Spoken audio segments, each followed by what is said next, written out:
বিভিন্ন পার্টে ভাগ করে ফেলেছে, অর্থাৎ হাড্ডির সাথে মাংসকে আলাদা করে ফেলেছে এবং সেটা একটা সুটকেসে করে, গ্রে কালারের সুটকেসে করে কলকাতায়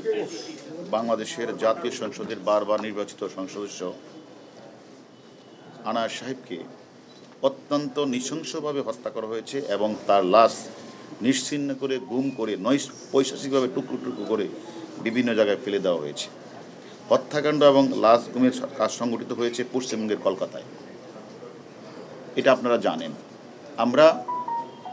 বিষয়টা আমরা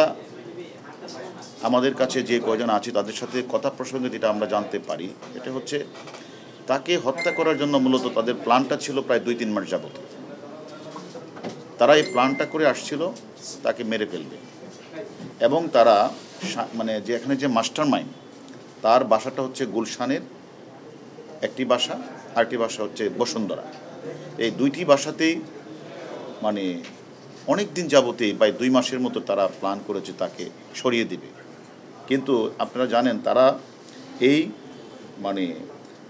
যে আনোয়ারুল আজিম আনাকে হত্যার রাজনৈতিক এবং অর্থনৈতিক যে কারণেই থাকুক, হত্যা করার উদ্দেশ্যে তারা প্রথমত তারা বাংলাদেশের মাটিকে তারা ব্যবহার করতে চেয়েছিল। কিন্তু পরবর্তী পর্যায়ে বাংলাদেশ পুলিশের তথা ঢাকা মহানগর গোয়েন্দা সংস্থার তদন্ত সক্ষমতা এবং তাদের সফলতার কারণে এর আগে অনেকগুলি হত্যাকাণ্ড সংঘটিত হয়েছে। প্রত্যেকটি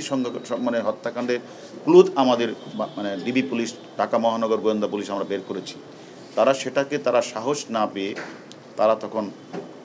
বাহিরের মাটিতে তারা প্ল্যানটা তারা করেছে এবং সে প্ল্যানের পার্ট হিসাবে প্রথমে তারা একটি বাসা ভাড়া নেই সেখানে 25 তারিখ, এবং সে বাসা ভাড়া এগ্রিমেন্টে বলা আছে তারা সেখানে গিয়ে 30 তারিখ উঠবে এবং তারা সেই মোতাবেকে মাস্টার প্ল্যান যিনি করেছেন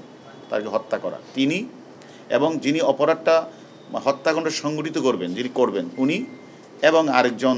তাদের এই গার্লফ্রেন্ড, তারা 3 জনে মিলে 30 তারিখ বাংলাদেশ থেকে তারা বিমান যুগে চলে যায় কলকাতা। সেখানে তারা গিয়া যেই বাসাটায় তারা উঠেছে সেই বাসাটাতে ভাড়া করে সে বাসায় উঠেছে। অর্থাৎ তারা বোঝাতে চেয়েছে যে এখানে ফ্যামিলি থাকবে, এটা কোনো অপরাধের কোনো কিছু ঘটবে না, এরকম এটি তাদের মানে প্রথম তাদের বিয়াটা ছিল এরকম। এবং তারা ঠিক 2 মাস যাবত আবার এটাও খেয়াল রাখছিল যে কোন সময় আমাদের যে ভিকটিম তিনি কলকাতা যায়। উনি কলকাতা মাঝে মাঝে যান, আগেও যে অনেকবার গেছেন এবং উনি অনেক দিন ছিলেনও এক সময়, ওনার কিছু বন্ধুবান্ধব আছে। তিনিও এই 12 তারিখ উনি চলে যায়, সেখানে হলো তার বন্ধুর বাসা গোপালের বাসায় উঠে গিয়ে 12 তারিখ। আর এদিক দিয়ে আর আগেই কিন্তু ওরা জানে যে ভিকটিম 12 তারিখ যাবে, তাদের কাছে প্ল্যানটা জানার পরে তারা 30 তারিখ সেখানে তারা এখানে যায়, গিয়ে ওইখানে আরও 2 জনকে তারা হায়ার করে, অর্থাৎ এই বাসাতে আসা যাওয়া করবে এই 2 জনকে তারা ঠিকঠাক করে দেয়। এর মধ্যে একজন মানে জিহাদ অথবা জাহিদ, আর একজন হলো সিয়াম, ওইখানে ঠিক করে দেয়। তারপরে উনি যে মাস্টার মাইন্ড, উনি সেখানে সব কিছু ঠিক করে কোন গাড়িটা ইউজ হবে, কাকে কত টাকা দিতে হবে সেগুলি ঠিকঠাক করে, কারা কারা থাকবে এই অপরাধটা সংগঠিত সবাইকে 5-6 জনকে রেখে উনি আবার 10 তারিখ উনি চলে আসছেন, বাংলাদেশে চলে আসছেন। এইদিকে আমাদের ভিকটিম উনি যখন গেলেন 12 তারিখ গোপালের বাসায় ছিল, 13 তারিখ ওনাকে তারা ওই যে চক্রটার সাথে সাক্ষাৎ, উনি বলেছে আমার একটি কাজ আছে, আমার বের হতে হবে। 13 তারিখ ওনাকে প্রথমে একটা সাদা গাড়িতে করে ফয়সাল নামে একজন ব্যক্তি তাকে একটা সাদা গাড়িতে রিসিভ করার পরে ওনাকে সেখান থেকে নিয়ে আর কত দূর গেলেই সেখানে যে মূল হত্যাকাণ্ডটা সংঘটিত করেছে উনি আর হচ্ছে আমাদের ভিকটিম আর ফয়সাল এই গাড়িতে উঠে, আর ইন্ডিয়ান একজন ড্রাইভার ছিল রাজা, সে বেশি কিছুই জানে না, সে জাস্ট ক্যারিয়ার হিসেবে তাদেরকে নিয়ে ওই বাসায় যায়। ওই বাসায় যাওয়ার পরপরই আরেকজন ব্যক্তি আছে মুস্তাফিজ না, উনি ওই বাসায় ঢুকে গিয়ে এবং এরা ঢুকার পরে আর সেখানে মানে জিহাদ অথবা জাহিদ এবং সিয়াম তারা আগে ভিতরে ছিল, সেটা 13 তারিখ 2:51 তারা সবাই ঢুকেছে এবং আধা ঘন্টার মধ্যেই কিন্তু মানে এই নৃশংস বর্বরোচিত হত্যাকাণ্ডটি সংঘটিত হয়ে যায় এবং তারা এই হত্যা সংঘটিত করার পরেই ঠিক আধা ঘন্টা বা 1 ঘন্টা পরেই এদের মধ্যে একজন যে সংগঠন সে আবার বের হয়ে যায়, গিয়ে সেখানে আবার ভিকটিমের মোবাইলটা তারা অন করে সেখানে কিছু কথাবার্তা করে, অর্থাৎ যে ডিভাইসটাকে তারা ভিন্ন খাতে করে ওখানে বাইরে চলে, সেখান থেকে আবার ভিতরে আসে,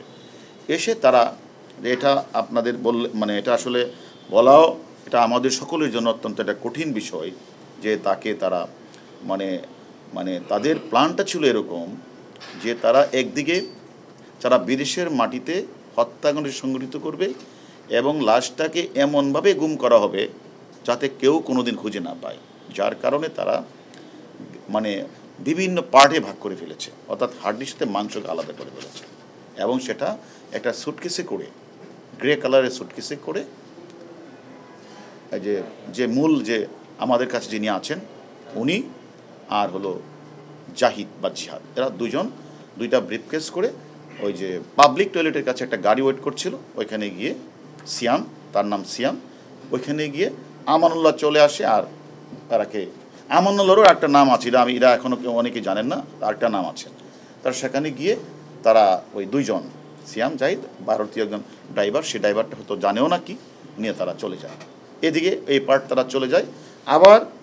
এই যে মূল ভিকটিম মানে মূল যে মানে হত্যা সংঘটিত উনি আবার বাসায় চলে আসে, এসে উনি পরের দিন উনি তারপরে আরও দুইজন, যেহেতু 3 জন ছিল, 3 জনে বাকি মাংসগুলিকে বিভিন্ন পলিথিন বা বিভিন্ন ইয়েতে করে তারাও বের হয়ে যায়। 15 তারিখে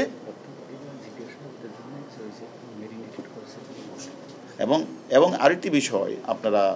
জানা রাখা উচিত, যাতে এইভাবে যে তারা যে এগুলি যে মাংসগুলি নিচ্ছে যদি পথে কেউ ধরে তখন এটার মধ্যে তারা মানে হলুদের মশলা দিয়ে তারা করে নিয়েছেন, যদি কেউ বলে তখন বলবে যে এটা তো আসলে বাজার থেকে আমরা কিনে আনছি, এটা মশলা তো মাংস এরকম বলবে সেটা এটাকে, অর্থাৎ উদ্দেশ্যটা ছিল যে মানে এমনভাবে গুম করা হবে তাকে যেন কেউ কোনো দিন তার অস্তিত্ব না পায়। অপরাধীরা সেখানে করে তারাও একে একে তারা বাংলাদেশে চলে আসবে এবং ঠিকই 15 তারিখ মূল যে আমাদের কাছে আছে উনি এবং তার যে গার্লফ্রেন্ডটা গিয়েছিল 30 তারিখ, এই 2 জন তারা বাংলাদেশে চলে আসে। 16 তারিখ মুস্তাফিজ চলে আসে। এভাবে পর্যায়ক্রমে ওরা যখনই বাংলাদেশে ঢুকে পড়েছে ঠিক তখনই যে মাস্টার মাইন্ড উনিও 10 তারিখে চলে আসছিল, ওরা যখন বাংলাদেশে একে একে ঢুকে পড়েছে উনি তারপরে বিস্তা এয়ারলাইন্সে দিল্লি থেকে 2 ঘন্টা ট্রানজিট নিয়ে উনি কাঠমান্ডু থেকে ওইখান থেকে অন্য কোথাও চলে যেতে পারে এবং চলে গেছে। এখন আমার বিষয়টা হচ্ছে যে এই হত্যাকাণ্ডটা আসলে তাদের দীর্ঘদিনের একটা পরিকল্পিত প্ল্যানের একটা অংশ এবং তারা দীর্ঘদিন যাবতেই তারা একটা সুযোগ খুঁজছিল ভিকটিম প্রথম সময় ওই দেশে যাবে। এবং আমরা শুধু তা না, এই যে পরিকল্পিত যে হত্যাকাণ্ডটা করার পরে আমরা যারা তদন্তকারী কর্মকর্তা মানে 18 তারিখ তো একটা জিডি হয়েছে, গোপাল বিশ্বাস তার কলকাতা পুলিশের কাছে জিডি করেছে এবং আপনারা দেখবেন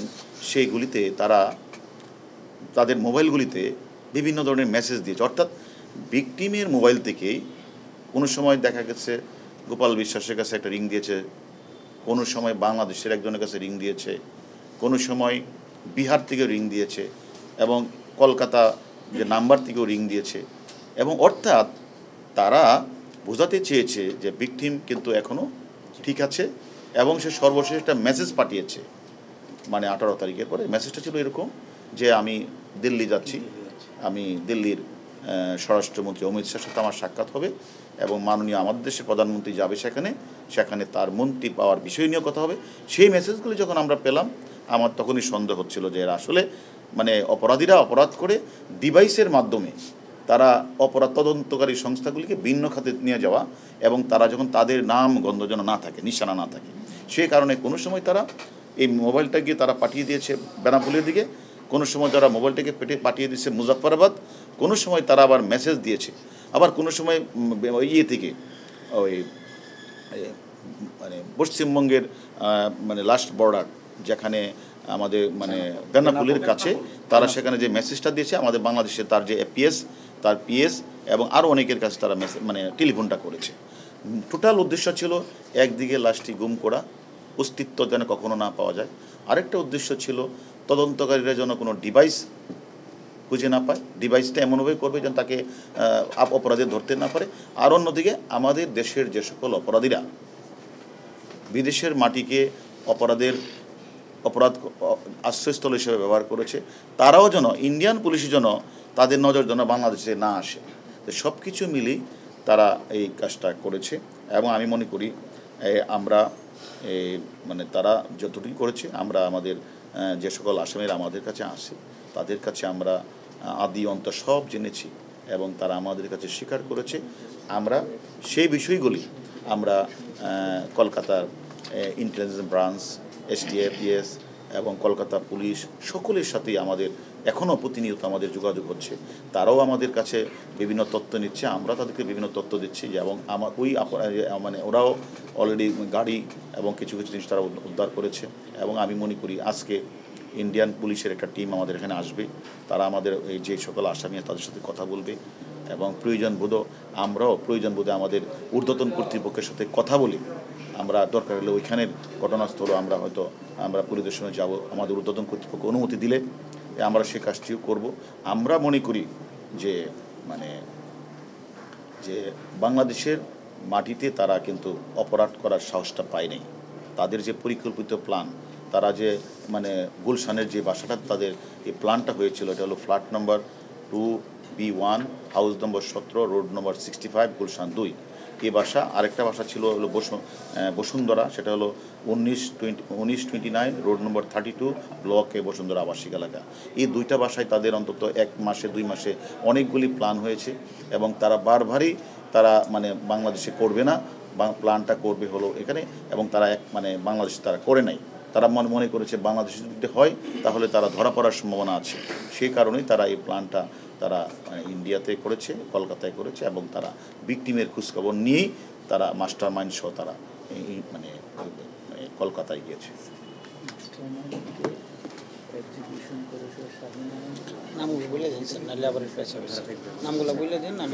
এখন হত্যাকাণ্ডের মূল কারণটা নাম আর অবস্থানটা আপনি ওই যে মাস্টার মাইন্ড, তার নাম হলো ডাক নাম শাহিন, আরও একটা নাম আছে সে শাহিন, তার গার্লফ্রেন্ড সেলেস্টি, আর যে মূল কাজটা করেছে হত্যাকাণ্ডের সংগঠক হিসেবে কাজ করেছে, যাকে রেখে আসছিল শাহিন, তার নাম হচ্ছে আমানুল্লাহ। কিন্তু এই আমানুল্লাহ কিন্তু তার নাম আমানুল্লাহ না, সে কিন্তু সেখানে একটা নতুন পাসপোর্ট করে আমানুল্লাহ সেজেছে, কিন্তু তার নাম কিন্তু আরেকটা। ওই যে নামটা, সে কিন্তু পূর্ব বাংলা কমিউনিস্ট পার্টির বড় নেতা ছিল, তার নাম গলাকাটা পার্টির নেতা। সে তার বিরুদ্ধে আপনার ওই খুলনা, যশোর ওই এলাকাগুলিতে অনেকগুলি মার্ডারের অনেকগুলি মামলা আছে এবং সে হলো মূল সংগঠন হিসেবে কাজ করেছে। তার নাম হলো শিমুল। এখন আমরা সব বলে দিলাম আপনাদেরকে। এখন আমার কথা হলো যে বিষয়গুলি আমাদের তদন্ত কাজ চলছে, আমাদের ইন্ডিয়ান পুলিশও আমাদের অনেক সহযোগিতা করছে, আমরাও ওনাদের সাথে আমাদের তথ্য যা আমরা শেয়ার করছি। এবং আমি মনে করি আমাদের ঝিনাইদহ 4 আসনের যে মাননীয় সংসদ সদস্য আনোয়ার আজিম যে হত্যাকাণ্ডটাকে আমরা অত্যন্ত গুরুত্ব দিয়ে বিবেচনা করেই আমরা কিন্তু আমাদের তদন্ত কাজটা চালাচ্ছি।